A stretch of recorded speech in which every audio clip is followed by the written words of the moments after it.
Presiden AFF minta Indonesia tetap kirim timnas ke Kamboja.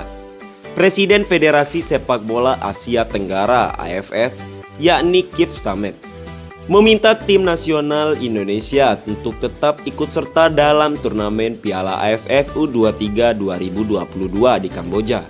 Kepastian itu diungkapkan langsung Ketua Umum Federasi Sepak Bola Indonesia atau PSSI Muhammad Irawan yang menyatakan timnas Indonesia diminta tetap ikut serta dalam ajang Piala AFF U23 2022 sebab memiliki basis supporter yang besar.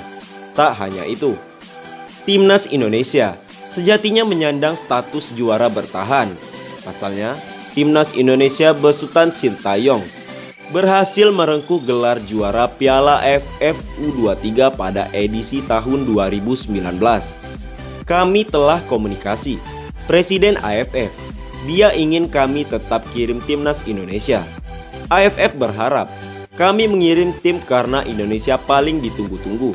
Punya supporter banyak, makanya semuanya ditunggu sekali, kata Muhammad Irawan. Meski begitu, PSSI tak mengubah keputusannya. Federasi Sepak Bola Indonesia tetap membatalkan keikutsertaan timnas Indonesia U23 dan berbesar hati melepas peluang menjadi juara di Asia Tenggara. Keputusan pembatalan itu tak lepas dari kondisi anak asuh Sintayong yang dihantam badai COVID-19 dan sejumlah pemain mengalami cedera kala membela klub masing-masing. Pihak PSSI menyampaikan, skuad Garuda Muda sejatinya telah siap untuk mentas di Piala AFF U23 2022. PSSI bahkan telah mengatur proses keberangkatan menuju Kamboja. Akan tetapi, badai COVID-19 dan cedera yang kini tengah dihadapi pemain membuat federasi terpaksa mengambil keputusan berat. Kami nyatakan ke mereka, ini di luar kemampuan saya. Kami sudah serius TC di Bali, tapi badai COVID cukup keras menimpa anak-anak kita. Kami sudah sewa pesawat cukup mahal. Sekarang tak bisa dibatalkan karena sudah lakukan penyewaan. Mereka juga sudah siapkan bahan bakar. Kru pesawat sudah ada. Dengan berat hati, kami tak mengirim tim ke Piala AFF U23, imbuhnya. Dan sekarang, kita akan membahas 4 calon pemain naturalisasi timnas Indonesia untuk menghadapi SEA Games 2022. Tambahan amunisi. Saat ini, mereka direncanakan bakal mendapat tambahan pemain naturalisasi. Ada 4 nama yang diajukan pelatih timnas Indonesia Sintayong untuk dinaturalisasi. Mereka adalah Kevin Dix, Jordi Amat, Sandy Walsh, dan Max Hilgers. 3 pemain tersebut, Dix, Walsh, dan Hilgers, berdarah Belanda, sementara Amat memiliki darah Spanyol. Nama 4 pemain tersebut sudah diajukan PSSI ke Menpora. Kemenpora sendiri saat ini sedang menimbang-nimbang pengajuan tersebut. Salah satu pertimbangannya disebut adalah kemampuan teknis dari 4 pemain tersebut dan peluangnya membela merah putih. Bagaimana catatan statistik 4 calon pemain naturalisasi tersebut pada musim ini?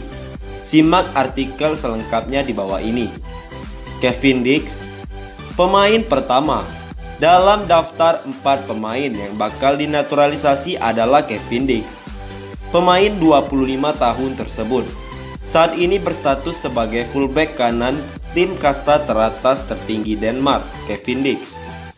Menurut laman Transfer Market, pada musim ini, Dix sudah bermain 26 kali, 15 kali diantaranya di kompetisi lokal.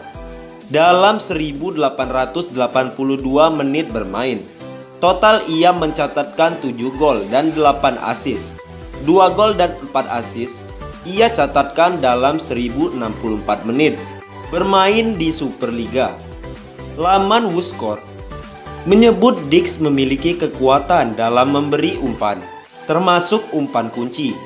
Ia pun disebut memiliki kemampuan apik dalam melakukan tackle dan intercept.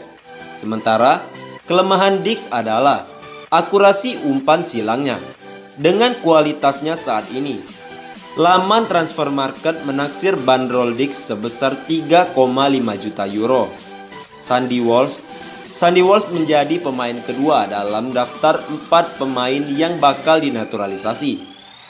Pemain berusia 26 tahun tersebut berstatus sebagai pemain belakang tim kasta tertinggi Belgia, KV Mechelen. Laman transfer market mencatat, pada musim ini Walsh total bermain dalam 24 pertandingan, 23 diantaranya di liga lokal, dalam 2113 menit. Total Walsh mencetak 2 gol dan 5 assist. Semua gol dan assist tersebut dicetaknya di Jupiler Pro League. Laman WhoScored menilai, Walsh memiliki kelebihan dalam menahan bola.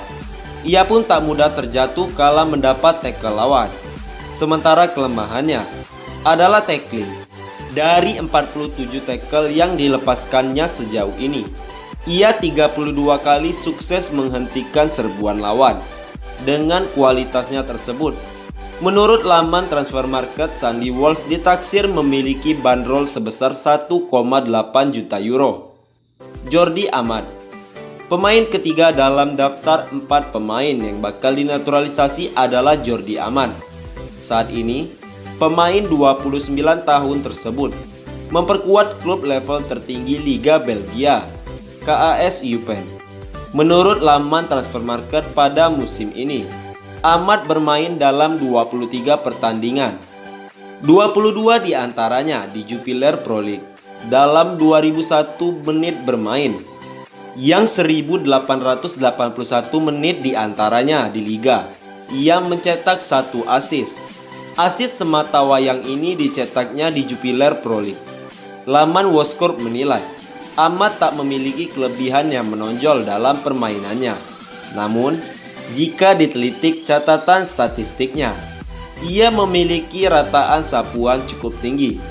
Rata-rata ia mencatatkan 3,5 sapuan dalam tiap pertandingan.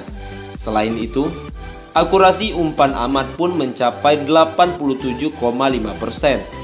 Sementara menurut laman statistik tersebut, ada 2 hal yang menjadi kelemahan Amat. 2 hal tersebut adalah duel udara dan tackling. Dengan reputasi ini, menurut transfer market, Amat ditaksir memiliki bandrol sebesar 1,3 juta euro. Mads Hilgers menjadi pemain keempat dalam daftar 4 pemain yang bakal dinaturalisasi saat ini. Sekian informasi dari kami. Jangan lupa klik like, komen, share, dan subscribe channel ini.